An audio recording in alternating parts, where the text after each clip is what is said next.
In the beginning, the earth was shrouded in darkness. The people of the earth were sad, walking around in a melancholy emptiness. They went about their day without any sense of purpose or happiness, leaving everyone very depressed and left to question what life was about. There was no light or joy. Sorrow was perceptible across the land. One day, an elderly turtle wandered into the colony of people. People respected the turtle and worshipped him as a god. The great turtle's name was Artem, and he would give people his blessing, and they would be blessed for the remainder of their lives, having their own light inside themselves. The people thrived around Artem as he was their source of light. As the years progressed, the turtle became weaker and could no longer bless people as he wished, but still, the people worshipped him.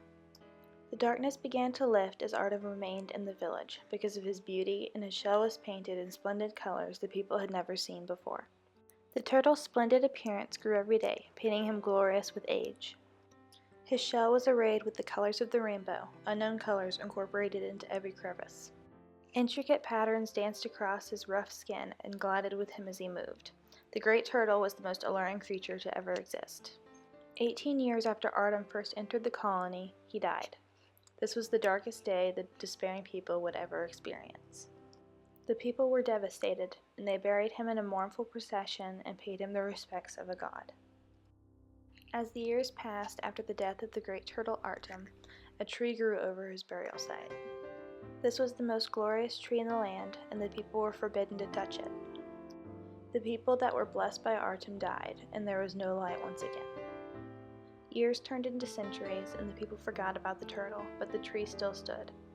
Civilization evolved around the tree, and the people still marveled at its glory, but they did not know why the tree was special. The darkness of the world continued to grow, and violence broke out. The people were angry and depressed. Wars were fought, and a series of rulers cycled in and out of power. Despair was the trademark of the earth. On a particular day, 316 years after Artem's death, his tree was destroyed. A battle in its vicinity involving a number of inexperienced fighters were responsible for the destruction. As the tree splintered, the battle ceased. The crowds of fighters were wrapped in the explosion. A cloud of color rose from the stump of the tree, canceling the darkness with light. Smoke of unknown and marvelous colors lingered in the air. The crowd gazed in awe of this splendid sight, forgetting the petty battle they had been fighting moments before. Where the tree had been was replaced by the fossilized remains of Artem. The color returned to his stone-cold body and filled him with life and color, and for the first time in 316 years, Artem rose from the earth. Dazed, Artem looked around. "Why are my people angry?" he asked. Artem could not comprehend why the people could not find happiness. Artem found his place in society once again, and the people were happy. Artem was completely revived. He could sing and dance, play instruments, and paint.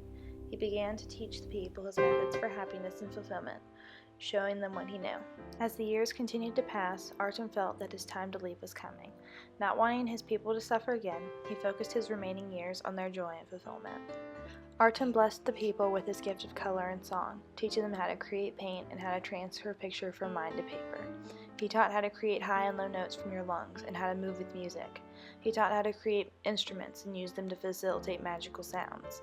Certain people received certain gifts, some with the gift of song, some with rhythm, and some with visual creation. Eventually, Artem felt the day had come where he should retreat and pass to the sky to be with the great creator. He slowly began to hide inside his shell, watching how his absence affected the people. He noticed as he lingered in the shadows of his shell that the light remained. The people did not go back to their previous ways, but held on to the gifts he had given. Artem saw this and was happy. He died that day. The people were devastated to hear of the passing of Artem, but this time it was different. They were not thrown back into darkness, but continued in bright light. The people mourned the death of Artem through song and remembered him as their great teacher. Artem was buried in the earth once again, and a tree sapling was planted above him. The tree grew, but this time the tree produced seeds, and the seeds multiplied and fell to the earth. Trees of all kinds and shapes and colors sprung up across the world, and the people remembered from whom they came. The practice of Artem was continued throughout the rest of time and is still practiced today. Colors born from his back and song from his throat are seen and heard across the world. In honor of Artem, this practice is now called art.